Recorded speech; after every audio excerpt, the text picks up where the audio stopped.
Hi అండి. అందరికీ నమస్కారం. అందరూ ఎలా ఉన్నారు? కాశీ యాత్రతో మోక్షం వస్తుందా? అక్కడే చనిపోవాలని అందరూ ఎందుకు కోరుకుంటారు?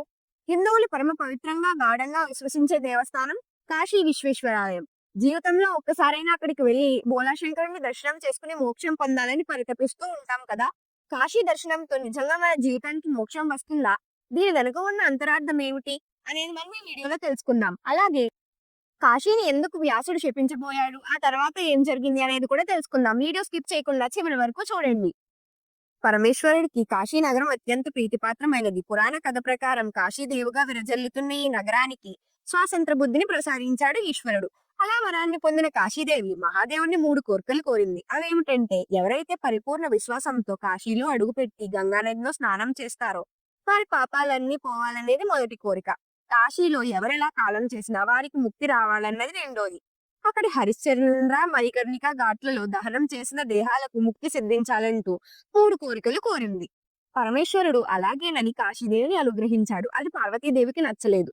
అప్పుడు ఈశ్వరునితో పార్వతీదేవి మాట్లాడుతూ కాశీదేవికి అనవసరంగా వరాలిచ్చి ముక్తిని, ఆత్మజ్ఞానాన్ని చులకన చేస్తున్నారనిపిస్తుంది అని అన్నది. ఇకపై అందరూ చాలా సులభంగా ముక్తిని పొందుతారు కదా అని అడిగింది పార్వతి. అప్పుడు పరమేశ్వరుడు నవ్వి, "ఓ పార్వతి, నీకు వాస్తవం ఏమిటో చూపిస్తాను పద" అంటూ కాశీ నగరానికి తీసుకువెళ్ళాడు. ఇంతలో శివుడు కాశీదేవికి ఇచ్చిన వరం ప్రాచుర్యం పొందింది. వేలాదిగా జనం గంగా స్నానం చేసేందుకు కాశీకి తరలివస్తున్నారు. పరమేశ్వరుడు పార్వతీ సహితంగా కాశీలో గంగా తీరానికి చేరుకుని, "ఇప్పుడు మనిద్దరం మనుషుల అవతారంలోకి మారుదాం. నేను చనిపోయినట్లు పడుకుంటాను. నువ్వు వితంతువులా నటించి దుఃఖిస్తూ పాపరహితులైన వారు ఎవరైనా నా భర్తను తాకితే ఆయనకు ప్రాణం వస్తుంది. పాపాత్ములైతే మాత్రం నా భర్తను తాకగానే తలపగిలి చనిపోతారని చెప్పు" అని పార్వతీదేవితో అన్నాడు శివుడు. శివుడి మాట ప్రకారం పార్వతీదేవి అలా అందరినీ అడుగుతూనే ఉంది. వేలాది మంది ప్రజలు గంగా స్నానం ఆచరించి వస్తూనే ఉన్నారు. కానీ ఏ ఒక్కరూ కూడా ఆ మనిషి రూపంలో ఉన్న శివుడి శరీరాన్ని తాకే ప్రయత్నం చేయలేదే. గంగా స్నానం తర్వాత పాప ప్రక్షాళన జరిగి పునీతులవుతారన్న వరం గురించి తెలిసినప్పటికీ ఎవరూ ఆమె భర్తను తాకి బతికించేందుకు సాహసం చేయడం లేదు. ఈశ్వరుణ్ణి పరిపూర్ణంగా విశ్వసించే ఒక వేశ్య మాత్రం గంగా స్నానం ఆచరించి వచ్చి ఆ దేహాన్ని తాకింది. శివుణ్ణి పునర్జీవితుణ్ణి చేసింది. అప్పుడు శివుడు సులభమైన మోక్ష మార్గాన్ని ప్రసాదించినప్పటికీ ప్రజలు అజ్ఞానంతో, అవిశ్వాసంతో ఎలా ముక్తికి దూరమవుతున్నారో చూసావు కదా పార్వతి అంటూ పుణ్యాత్మురాలికి మోక్షాన్ని ప్రసాదించాడు. అందువల్ల భగవంతుడిపై పరిపూర్ణ విశ్వాసంతో కాశీలో గంగా స్నానం చేసిన వారికి మోక్షం తప్పకుండా ప్రాప్తిస్తుంది. అలాగే కాశీని వ్యాసుడు ఎందుకు శపించబోయాడు, ఆ తర్వాత ఏం జరిగిందనేది తెలుసుకుందాం. విశాలాక్షి సమేతుడైన విశ్వనాథుడు కొలువుతీరిన ఈ కాశీ నగరంలో కొంతకాలం గడుపుదామని భావించి శిష్యగణాన్ని వెంటబెట్టుకుని అక్కడికి చేరుకున్నాడు వేదవ్యాసుడు. ఆయన వెంట వచ్చిన శిష్యులలో వైశంపాయనుడు, జైమిని, పైలుడు, సుమంతుడు సహా ఎందరెందరో మహామహులు ఉన్నారు. కాశీలో వ్యాసుడు ఆశ్రమం ఏర్పాటు చేసుకున్నాడు. రోజు వేకువజామునే కాలకృత్యాలు తీర్చుకుని గంగానదిలో స్నానం చేసి సంధ్య వచ్చి ఆశ్రమంలో అగ్ని కార్యం అనుష్ఠిష్టం పూర్తయ్యాక మధ్యాహ్నం భిక్ష కోసం ఊళ్ళో తలో దారిన బయలుదేరేవాడు. కాశీలో వారికి భిక్ష లోటు ఉండేదే కాదు. రోజులు ఇలా గడిచిపోతూ ఉండగా విశ్వేశ్వరుడికి వ్యాసుని పరీక్షించాలనిపించింది. వ్యాసుడి అంతరంగం ఎలాంటిదో తెలుసుకుందామని అతడికి, అతడి శిష్యులకి ఎక్కడా భిక్ష పుట్టకుండా చెయ్యి అని విశాలాక్షితో చెప్పాడు. ఆమె సరే అంది. మరునాడు వ్యాసుడు, అతడి శిష్యులు యథాప్రకారం భిక్షాటనకు బయలుదేరారు. విశాలాక్షి ప్రభావంతో ఏ ఇల్లాలికి భిక్ష పెట్టి ఇచ్చలేకుండా పోయింది. వ్యాసుడు ఇల్లు తిరిగి గుమ్మం ముందు నిలబడి భిక్షాన్నేయి అని గొంతెత్తి పిలిచినా సరే కొందరు గృహస్థులైతే తలుపులైనా తీసేవారు కాదు. వ్యాసుడికి ఎదురైన అనుభవమే అతడి శిష్యులకు కూడా ఎదురైంది. ఖాళీ కడుపులతో, ఖాళీ భిక్ష పాత్రలతో ఒక్కొక్కరు ఆశ్రమానికి చేరుకున్నారు. "నాకు ఎక్కడా ఒక మెతుకైనా పుట్టలేదు. మీలో ఎవరికైనా భిక్ష దొరికిందా?" శిష్యులని అడిగాడు వ్యాసుడు. "లేదు గురుదేవా, ఎవరూ మాకు భిక్ష వేయలేదని" బదులిచ్చారు శిష్యులు. వ్యాసుడు, అతని శిష్యులు కడుపులో కాళ్ళు ముడుచుకుని పస్తు పడుకున్నారు. మర్నాడు వేకువనే నిద్ర లేచి స్నానం ఆచరించి మళ్ళీ భిక్షకు బయలుదేరారు. ఎక్కడా భిక్ష పుట్టలేదు. సాయంత్రం అయ్యేసరికి అందరూ నీరసంగా ఆశ్రమానికి చేరుకున్నారు. ఒక రోజు, 2 రోజులు కాదు, వరుసగా 7 రోజులు వ్యాసుడికి గాని, అతని శిష్యులకు గాని కాశీ నగరంలో ఎక్కడా భిక్ష పుట్టలేదు.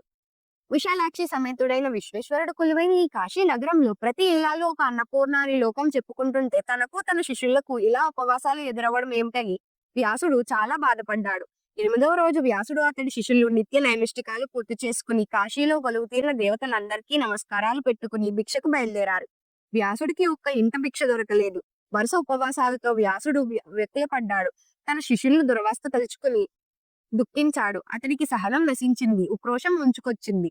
నడివీధిలో తన భిక్షపాత్రను పగలగొట్టి కాశీవాసులకి 3 తరాల వరకు విద్యా భక్తి ధనము లేకుండా పోవాలని సంకల్పిస్తూ కమండలం నుంచి శాపజనం అందుకోబోయాడు.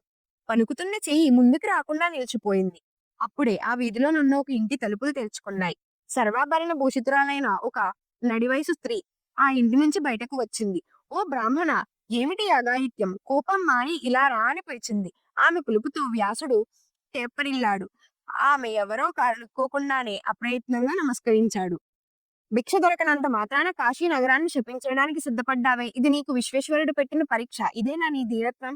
7 రోజులు భిక్ష దొరకనంత మాత్రానికి నీ స్థైర్యం సడలిందే అని మందలిస్తూ, మధ్యాహ్నానికి వస్తే భిక్ష పెడతాను అంది. తల్లి, నేనొక్కడినేలా, నా శిష్యులు కూడానా? నాతో పాటే వాళ్ళు కూడా వారం రోజులుగా ఆకలితో అలమటిస్తున్నారు అన్నాడు వ్యాసుడు.